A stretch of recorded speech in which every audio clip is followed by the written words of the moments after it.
If you're struggling with creating systems for your office and admin work in your service-based business, this video is for you. I used to struggle with the office and admin work in my business when we started out. Now I handle all office and admin, and I generally have all my work done by 1 p.m. every day. For context, my name is Brandon. I run a lawn care company called Simply Lawn Care Services.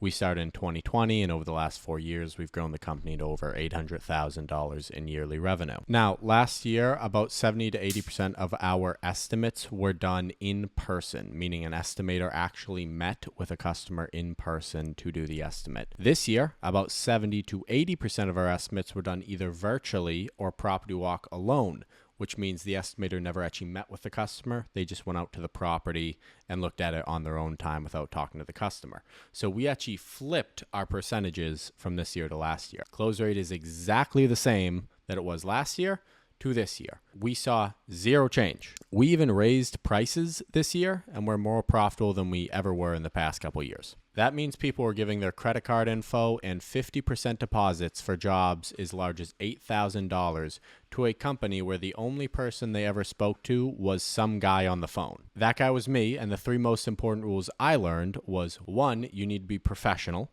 2, you need to over-communicate. And 3, you need to have a system. First off, professionalism, it's a skill, just like any other, and you need to learn it. Customers want to deal with a professional person. They don't want to deal with Joe down the street who's wearing some random colored shirt. He's in a truck that doesn't have any lettering. It's probably his personal car. He's smoking a cigarette. That's not who they want to talk to.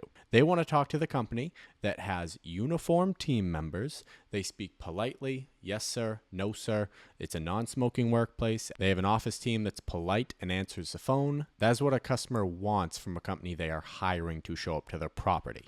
Number 2 is over-communication. Now, do not get this confused. Over-communicating does not mean explaining the service to the customer. The customer does not care how you are going to shovel the gravel and the mulch and trim the hedge.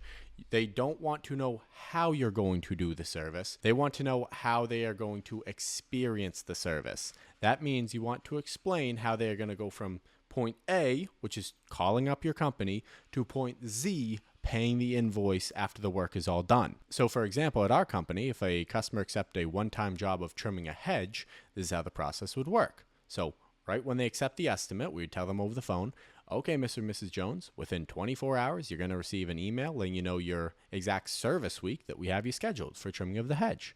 Then as that week approaches, the Sunday before that week, we're going to send you another email letting you know the exact day our team's going to be arriving. Now, when that day does arrive, you're not required to meet with the team member. You don't even have to be there. Our team members, they have the estimate notes, and they even have an estimate video the estimator took. Now, when the team has finished the job, they'll knock on the door, and if you are available, they would love to do a walkthrough with you to show you their work and make sure they're happy with everything. And just so you know as well, Mr. and Mrs. Jones, we do have a 100% satisfaction guarantee. So if any way you're not happy with the service, just give us a call. We'll have the team back the next day to fix anything that's wrong or amiss, free of charge the following day. That is what a customer wants to hear. They don't want to hear about how you're going to trim the hedge. They just want to know that the job's going to get done and they can trust you. And number 3 is build a system around it. Now, this is no black and white answer to it. You need to create a system that works for you. The whole goal of the system, though, is it needs to be very simple. So like I said, we send the customer an email for their scheduled week, but we don't want to give them an exact day, so we let them know, hey, as the week approaches, the Sunday before the week, we'll send you another email on Sunday letting you know the exact day. We do that because, say, the week before, the jobs get pushed back due to rain or weather. We don't want to tell the customer we're going to show up on Monday, but now we have to do last week's jobs on Monday. This way, we have a little bit of leeway. And again, we learned this through experience. I'm sure there was plenty of customers. We said, hey, we're going to be there on Tuesday in 3 weeks.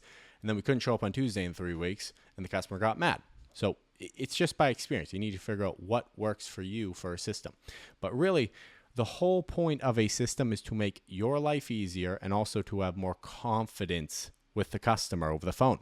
I'm able to over communicate to the customer because we have built a step-by-step system for scheduling a job for the customer. That way, if they have any questions, any objections, I can let them know A to Z how this is going to work. Those 3 things are the only things that matter to a customer. All the customer cares about is this person professional? Do I understand what's going on? And does it seem like they have a well-run business? That's all they care about. So that's what you need to focus on with your business.